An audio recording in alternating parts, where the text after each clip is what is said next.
Imaginez la scène. Nous sommes à la prison de la Santé à Paris, le 11 avril 1947. Le marquis, Alain de Sigoyer, s'avance vers l'échafaud. Et là, il pousse un hurlement qui glace le sang des témoins de la scène. Il vient tout simplement d'apercevoir, gisant dans le panier de la guillotine, la tête d'Albert Brunet. L'homme exécuté quelques secondes seulement avant lui. Quelques instants plus tard, le couperet tombe, mettant fin à la vie de celui que même son propre avocat surnommera l'incarnation de Satan. Asseyez-vous, prenez un verre. Ce que je vais vous raconter ce soir, c'est l'histoire d'un homme dont le nom claque comme un fouet. Alain, Jules, Antonin, Romain, Louis, Gaspard, Sinetti de Bernardi, de Sigoyer. Rien que ça.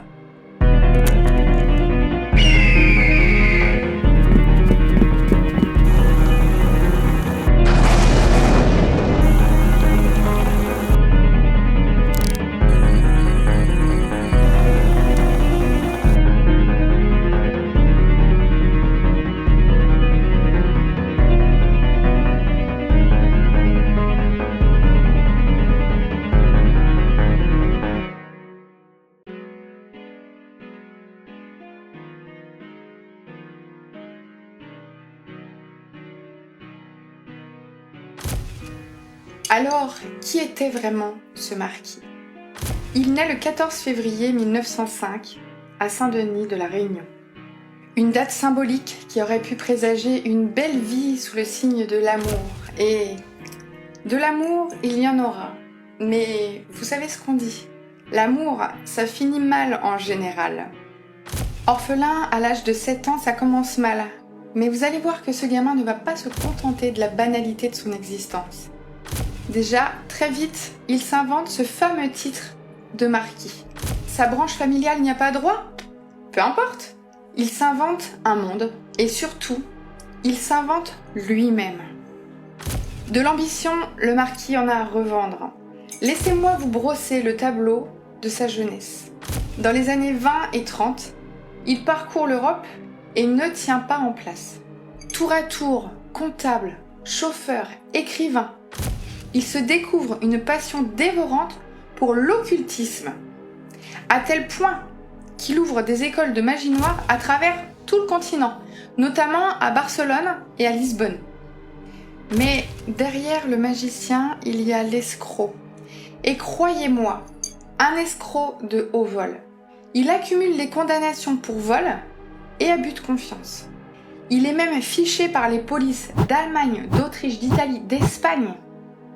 Bref, en 1931, à force de jouer au chat et à la souris avec les autorités, il sent bien que le vent est en train de tourner. Il sent que la prison va bientôt le rattraper. Et ça, c'est vraiment pas dans ses plans. Alors, il tente un coup de maître absolu. Il essaie de se faire passer, tenez-vous bien, pour un fou. Et là, bingo! Il simule si bien la folie qu'il dupe les experts et se retrouve interné à l'asile de Heurt en Alsace. Il y passe des années. Mais ce qu'il va faire en sortant dépasse tout ce que les psychiatres auraient pu imaginer.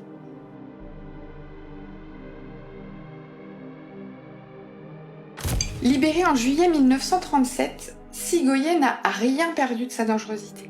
Il s'installe dans la vallée de Chevreuse, dans une grande bâtisse isolée qu'on appelle la Maison Rouge. Là, le marquis pratique la magie noire. Souvenez-vous, son obsession. Il reçoit chez lui des invités tous plus étranges les uns que les autres. Et en décembre 1937, une première alerte éclate. Un certain Nicolas Petrov Gotchev déboule chez des voisins, terrifié et à moitié nu. Il hurle qu'il a été séquestré et torturé pendant 48 heures par le marquis, qu'il l'aurait forcé à signer des chèques. De là, la gendarmerie perquisitionne la Maison Rouge. Et la stupeur. Il ne trouve pas seulement les preuves de la séquestration de Petrov. Il tombe sur le passeport et les bijoux d'un homme mystérieusement disparu, un Américain du nom de Richnowski. Évidemment, le juge d'instruction convoque Sigoyer. L'interrogatoire est tendu et vous l'aurez vu venir, vous, le cynisme absolu de cet homme, qui, narquois, lâche cette phrase qui fait frémir la presse à l'époque. Ne cherchez pas Lichnowsky, je l'ai mangé. Alors, on se pose la question, est-ce que c'est un aveu glaçant ou juste une provocation, somme toute, très macabre? En tout cas, face à ce comportement jugé totalement délirant, on comprendra bien, les experts médicaux baissent les bras et le déclarent à nouveau fou allié. Non-lieu. Encore une fois, il échappe à la prison. Il est renvoyé à l'asile, cette fois-ci de Clermont, en décembre 1938. L'histoire aurait pu s'arrêter là, dans les couloirs d'un hôpital psychiatrique. Mais la grande histoire, avec un grand H, va lui offrir la pire des opportunités.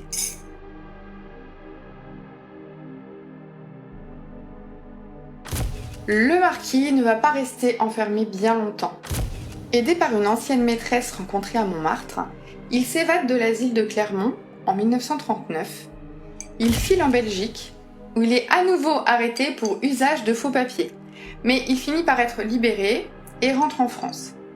Et c'est là, à son retour, qu'il fait la rencontre d'une jeune femme de 22 ans, Janine Kergaud, et qu'il l'épouse. Nous sommes maintenant en juin 1940. La France s'effondre sous les chenilles des Panzers. C'est la débâcle, la Grande Guerre et qui plus est, l'occupation. Et que fait le marquis? Alors, il n'a pas un sou en poche, mais il sent que le chaos, c'est son élément naturel. Je pense qu'on l'a déjà bien compris. Il s'installe comme marchand de vin et de spiritueux au 7 boulevard de Bercy. Et très vite, les affaires explosent. Sigoyer vend massivement du cognac aux Allemands. Et ce n'est pas la seule chose qu'il va faire pour eux. Il rend de précieux services, tenez-vous bien, à la Gestapo. Donc, il passe de parasite fauché à brasseur d'affaires. Et pas qu'un peu. Sa fortune s'évalue à des dizaines de millions de francs. Mais si sa vie publique est florissante, sa vie privée, elle, est un véritable huis clos toxique. En octobre 1939, il avait donc épousé Janine Kergaud. Ils ont maintenant 2 enfants ensemble. Mais le marquis, il a un appétit dévorant. Et une femme, c'est trop peu pour un homme de son rang. Alors, il engage comme bonne à tout faire une jeune fille de 17 ans, Irène Lebeau. Elle vient de la campagne, elle est un peu naïve. Rapidement, elle devient sa maîtresse et lui donne même un enfant, elle aussi. Et pour couronner ce vaudeville déjà bien glauque, la mère de Janine, donc la propre belle-mère de Sigoyer, vit avec eux et laissez-moi vous dire qu'elle a, elle aussi, été la maîtresse du marquis par le passé. Un vrai donjon ce Sigoyer. Comme on peut s'en douter, l'atmosphère boulevard de Bercy est irrespirable. Janine, donc la femme légitime, n'en peut plus des humiliations constantes. Elle demande le divorce et quitte le domicile. En décembre 1943, la justice condamne Sigoyer à lui verser une pension mensuelle de 10 000 francs. Et c'est ce simple bout de papier qui va déclencher l'irréparable.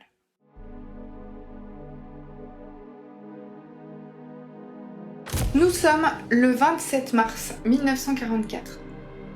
Sigoyer sait que sa femme doit venir le lendemain chercher son argent. Alors, qu'est-ce qu'il fait? Il passe sa journée dans les chais de son entrepôt de Bercy, là où d'habitude il stocke ses tonneaux de vin. Aidé de sa maîtresse Irène, la bonne donc, il creuse une fosse profonde dans la terre humide. Le lendemain, 28 mars 1944, il est 8h45. Comme convenu, Janine Kergaud quitte le domicile de sa mère où elle vit avec ses 2 enfants depuis sa séparation. Et elle se rend au 7 boulevard de Bercy pour réclamer sa pension de 10 000 francs. Elle franchit le porche du 7 boulevard de Bercy et elle se volatilise. Absolument personne ne la reverra. Sa mère, folle d'inquiétude, ne la voyant pas rentrer, donne l'alerte dès le lendemain matin. La police prend l'affaire en main et interroge le marquis. Lui est d'un calme olympien. Il explique posément qu'il a reçu sa femme, comme convenu, qu'il lui a remis l'argent comme convenu et qu'il l'a vu repartir en voiture. L'inspecteur, compte tenu de la situation et de la réputation du marquis, doute de sa version, forcément. Mais le marquis a des témoins, 2 employés de son entrepôt, mesdames Carcelli et Figus, qui jurent sous serment avoir vu Janine ressortir de l'entrepôt. Un alibi en béton armé donc. De là, l'enquête piétine, complètement. Nous sommes, rappelons-le, sous l'occupation. Sigoyer a de belles relations, même de très belles relations avec les Allemands, et d'autant plus avec la Gestapo. Et il ne va pas se gêner, je vous le dis, pour utiliser cette carte. Et menace tout simplement les enquêteurs de s'adresser aux Allemands si on ne lui fiche pas la paix. Le crime parfait donc, protégé par l'ennemi, couvert par ses employés, mais la chute de son empire approche.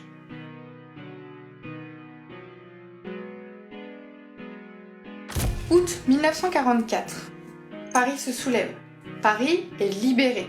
Et là, finit la protection de la Gestapo pour le marquis.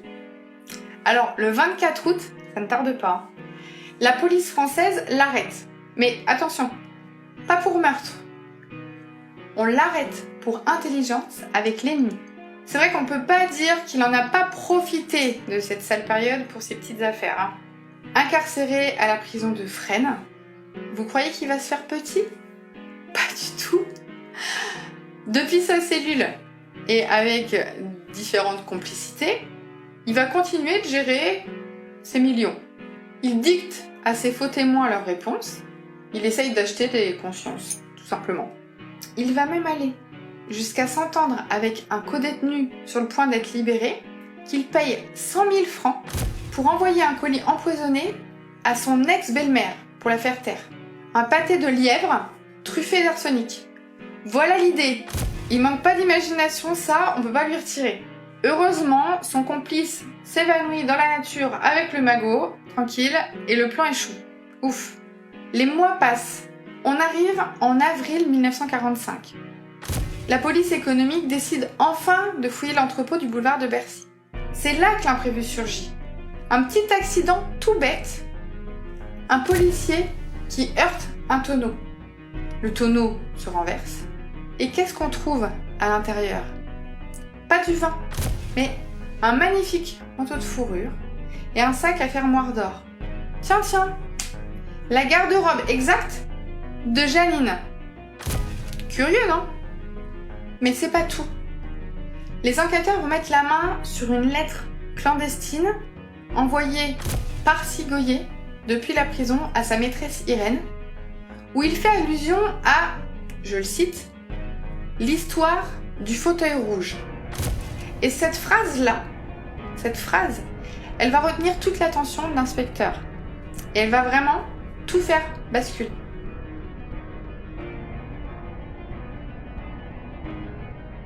En soi, l'inspecteur ne sait absolument rien de ce fameux fauteuil rouge.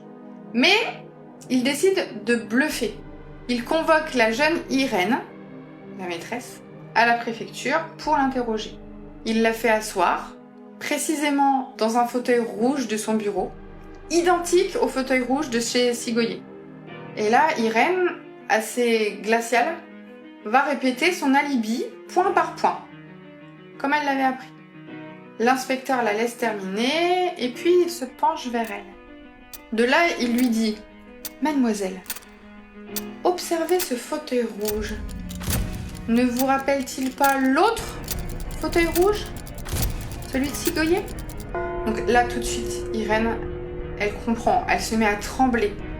Et elle lui dit « Ah, vous savez, l'inspecteur ne se demande pas, il lui ment, il lui dit « Oui, tout. » Et là, forcément, Irène craque.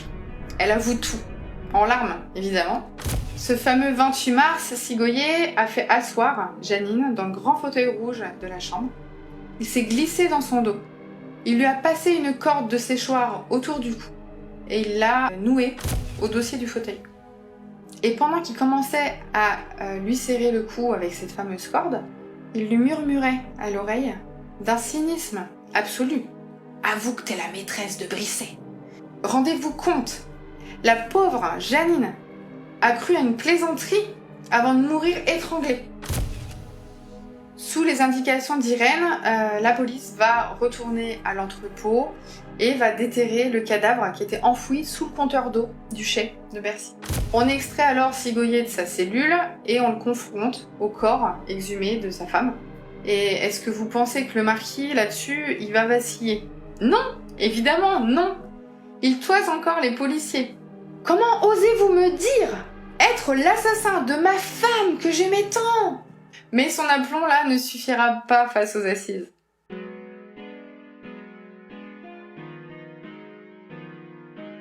Le 19 décembre 1946, le procès s'ouvre devant les assises de la Seine. Et là, c'est le choc des titans. Maître Jacques Izorni, qui avait été l'avocat, tenez-vous bien, du maréchal Pétain à la Libération. Il va défendre Sigoyer.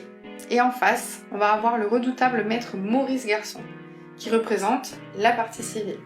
Dans le box des accusés, on a notre Sigoyer qui est flamboyant.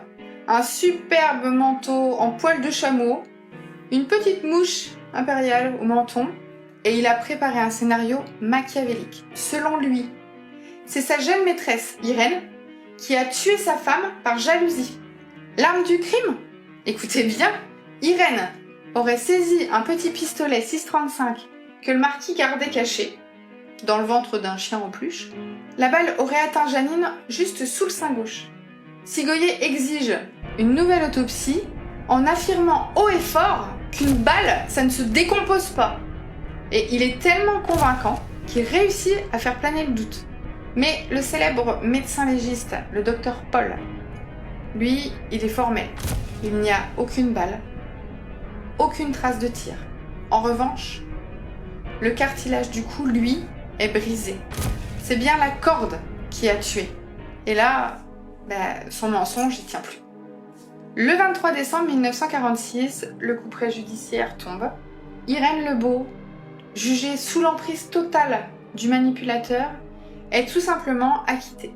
Le marquis, Alain de Bernardi de Sigoyer, est condamné à la peine de mort. Vincent Auriol, qui était le président de la République à cette époque, refuse de lui accorder la grâce. Et le 11 juin 1947, à l'aube, dans la cour de la prison de la Santé, la guillotine est dressée. Et ironie du sort, le bourreau, Jules-Henri Desfourneaux. C'est une vieille connaissance du marquis. La lame tombe, mais le marquis n'a pas dit son dernier mot et a prévu un ultime acte.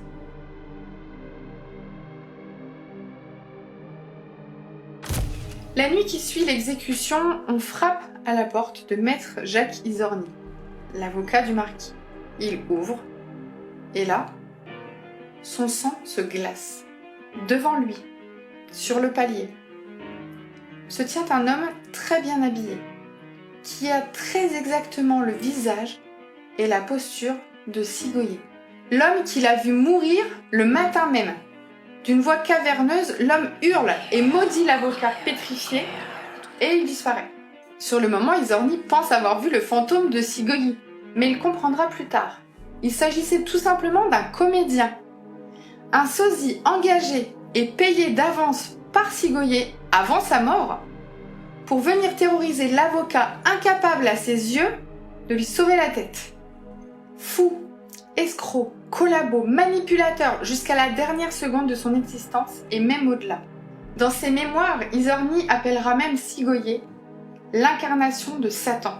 Voilà pour cette plongée dans les archives noires de la justice française, une histoire de cupidité, de faux semblants et d'impunité sous l'occupation. Si cette affaire vous a glacé le sang autant que moi, n'oubliez pas de liker cette vidéo, de vous abonner à Matricule 812. Dites-moi en commentaire, comment jugez-vous la relaxe de la maîtresse, Irène Lebeau? Était-elle victime ou complice? On en débat tout de suite. Moi c'est Mélie et je vous dis à la semaine prochaine pour un nouvel épisode.